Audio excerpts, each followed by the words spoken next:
You are exactly 2 precise steps away from writing your first piece of C++ code inside a professional development environment you can build right now.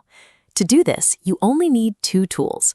First, an integrated development environment, or IDE, like Visual Studio Code, which gives you a place to actually type out your instructions. Second, you need a compiler, like MinGW, to translate that text into a language the machine can process. Because your hardware only speaks binary, the compiler converts your logic into the exact electrical signals the processor needs to execute your commands. Getting these 2 independent systems installed and talking to each other is the absolute prerequisite for everything else. Once the link is established, you are ready to build. Step 1 is gathering our files. Open your browser and download the MinGW installer from SourceForge. Then grab the Visual Studio Code installer for Windows directly from their official website. We'll start by setting up Visual Studio Code. Run the installer and accept the standard software license agreements to move forward. Now, pay close attention to this screen. When you reach the Additional Tasks menu, make absolutely sure the Add to Path box remains checked. If you uncheck this box, the command line integration we need later in this setup will completely fail, and Windows won't recognize your commands. Taking a few extra seconds to verify these installation options right now eliminates the most common terminal errors beginners face, well before you ever write a single line of code. Next, let's assemble our translation engine.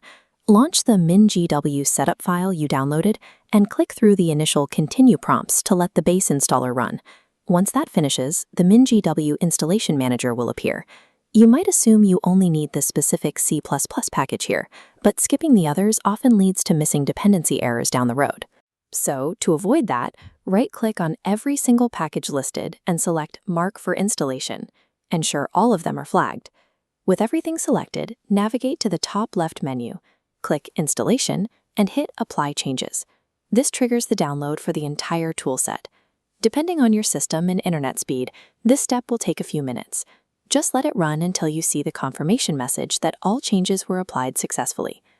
By installing the complete suite of compiler dependencies up front, you guarantee that your system has all the required tools to compile any C++ project you build in the future.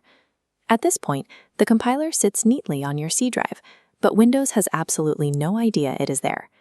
Think of your computer like a 3-story house.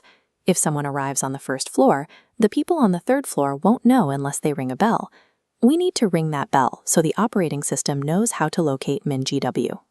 To do this, open your File Explorer, navigate directly to your C drive, open the MinGW folder, and then the bin folder. Click into the address bar at the top and copy that exact path. Next, open your Windows search bar, type in Advanced System Settings, and hit Enter. In the window that appears, click the button near the bottom labeled Environment Variables. Look under the bottom list called System Variables and find the one named Path.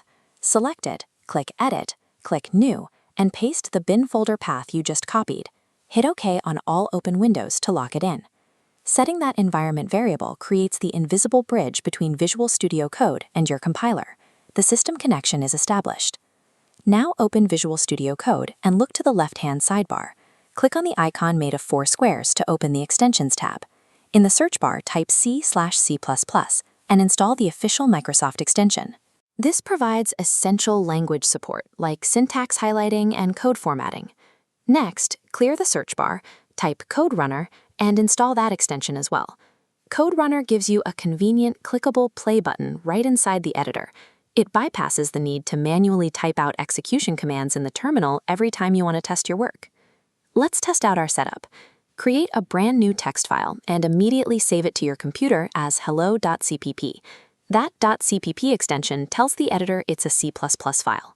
Now type out or paste the standard C++ Hello World boilerplate code.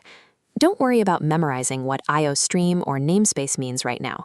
We'll cover the actual syntax logic in detail in the next lesson. By installing these specific extensions, you've transformed Visual Studio Code from a plain text editor into a fully equipped, execution-ready programming environment. We have one final step before testing. Close Visual Studio Code completely and reopen it. This ensures all the new system paths and extensions we just configured are fully integrated.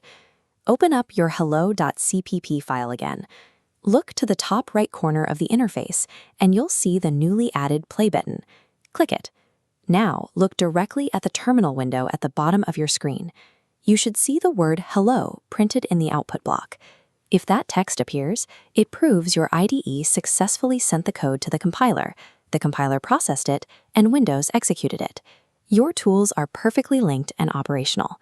With the technical setup hurdles cleared, you have a solid foundation.